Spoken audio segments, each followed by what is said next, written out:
kita yang bagian tidak tahu ya harus mencari tahu, yang tidak mengetahui harus bertanya. Kewajibannya adalah bertanya, fasalu ahla zikri in kuntum la ta'lamun. Hmm. Bertanyalah kepada ahli zikir, yaitu para ulama, orang yang berilmu, jika kamu tidak mengetahui. Kewajiban kita semuanya adalah bertanya kepada orang yang berilmu jika kita tidak mengetahuinya. Nah, di sini banyak para ulama sudah menjelaskan dalam kitab-kitab mereka, dalam atau dalam buku-buku mereka, dan banyak banyak para ulama menjelaskan bahwasanya hadis-hadis ini adalah hadis lemah dan hadis palsu yang tidak bisa diamalkan, yang tidak bisa dijadikan hujah dan tidak bisa diamalkan, sehingga tidak ada namanya amalan khusus di dalam syariat Islam, ya, karena itu tidak bisa diamalkan dan itu ada termasuk bid'ah yang dikecam dan diharamkan oleh Allah Subhanahu wa taala. Nah, bukan hanya dalam kitab-kitab para ulama, buku-buku menjelaskannya. Pengajian-pengajian juga banyak. Pengajian-pengajian sekarang mudah sekali sekarang. Menuntut ilmu itu mudah sekali sekarang. Sekarang Tergantung mau atau enggak ya. sekarang ada internet ini, Ya. artinya YouTube, kemudian Facebook, medsos, ini semuanya ini bisa digunakan untuk dakwah dan sudah digunakan oleh para ulama saat ini dan kemudian oleh para dai, para wasatiz. Mereka sudah menggunakan medsos ini, termasuk juga media-media ya, elektronik maupun media-media cetak. Mereka sudah menjelaskannya mudah sekali sekarang. Jadi kita sendiri sekarang ini yang banyak mendengar pengajian dari mereka. Pengajian mereka di Jakarta kita bisa mendengarnya, melihat nontonnya, ya. Seolah-olah kita hadir di pengajian mereka di Jakarta atau di Yogyakarta atau di Surabaya atau kemudian di Medan dan di berbagai tempat dimanapun, bahkan di Arab Saudi pun kita pengajian Arab Saudi, dan di Mesir pun Bisa. di Malaysia juga ya bisa kita menontonnya. Makanya sekarang kita harus memilih dulu ustadz itu yang menjelaskannya itu betul nggak dia menjelaskan sesuai dengan Al-Quran dan Sunnah. Kalau itu yang betul itu yang diikuti. Kalau tidak betul maka itu tidak benar, tidak sesuai dengan Al-Quran dan Sunnah. Tidak ada dalilnya yang sahih. Itu adalah perbuatan yang ada-adakan perbuatan baru dalam agama. Ini yang Dan itu dikecam. susah dikecam oleh. Ini yang dikecam dan diharamkan oleh Allah Subhanahu wa taala dan Rasulnya. Ya. Maka ini jangan diikuti. Ya. Jangan diikuti. Jadi lihat dulu bagaimana penjelasan ustadznya itu. Jadi para ulama sudah menjelaskannya sebenarnya. Ya, baik. Saudara dimanapun Anda berada, kita masih berbicara tentang keutamaan bulan Rajab dan Sya'ban. Dan mungkin kita nanti setelah ini, Ustadz, kita lebih fokus lagi bagaimana nanti bulan Rajab, keutamaannya apa ya yang dijelaskan, sehingga kita berlomba-lomba untuk melakukan kebaikan di sini. Dan persiapan keluarga, anggota keluarga, kesiapan seperti kita Ramadan. Ramadan kan kita mempersiapkan anggota keluarga kita supaya kita betul-betul menyambut bulan itu dengan segala keutamaannya. Nah, kita nanti mungkin Ustadz lebih membahas tentang bagaimana di bulan Rajab ini keutamaan apa saja yang Allah gambarkan di bulan ini, kemudian juga diteruskan dengan Sya'ban. Kita akan kembali dulu setelah pesan-pesan berikut ini.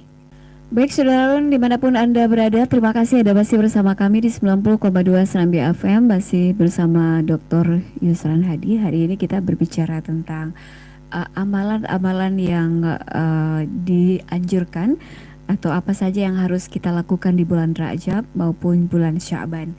Dan kedua bulan ini adalah bulan yang diagungkan, dan salah satu yang diagungkan tadi sudah disampaikan di awal adalah bulan Rajab yang luar biasa punya keutamaannya. Nah Ustadz, kita tahu bahwa di dalam masyarakat kita ya, tidak semua tapi sebahagian masyarakat kita itu mengkhususkan amalan-amalan khusus di bulan Rajab. Apakah ada itu Ustadz? Misalnya mereka melaksanakan puasa di misalnya Rajab pertama apa gitu keunggulannya, kemudian yang kalau dia berpuasa di 10 berapa dan sebagainya. Itu mungkin sebagian orang Ustadz. Apakah ada yang dianjurkan? Atau satu lagi, amalan apa sih sebenarnya yang dianjurkan Ustadz? Kalau itu tidak dianjurkan, apa yang dianjurkan? Jadi dua pertanyaannya. Baik, sebelum saya menjawab pertanyaan itu dulu, saya ingin menjelaskan dulu penjelasan ulama yang mengenai anjuran beramal saleh pada bulan haram termasuk bulan Rajab ini ya. Jadi kita dengar dulu penjelasan para ulama tafsir ya. Penjelasan surah At-Taubah ayat 36 yang saya bacakan tadi.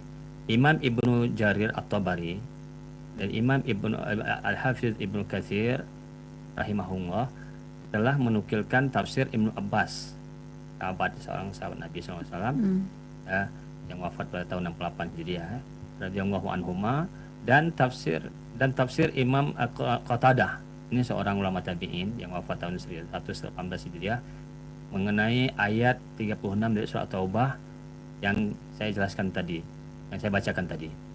Dari Ibnu Abbas radhiyallahu anhuma, ia berkata, firman Allah Subhanahu wa taala, inna iddatash syuhuri 'indallahi 12 syahran fi kitabillahi yauma khalaqas samawati wal ard minha arba'atun hurum zalikad dinul qayyim fala tazlimu fihinna anfusakum. Maksudnya adalah dalam setiap 12 bulan, yang artinya loh, firmannya artinya sesungguhnya jumlah bulan menurut Allah adalah 12 bulan sebagaimana dalam ketetapan Allah pada waktu Dia menciptakan langit dan bumi. Di antaranya ada 4 bulan haram. Itulah ketetapan agama yang lurus, dan janganlah kamu menzalimi dirimu pada bulan-bulan itu. Surat Taubah ayat 36.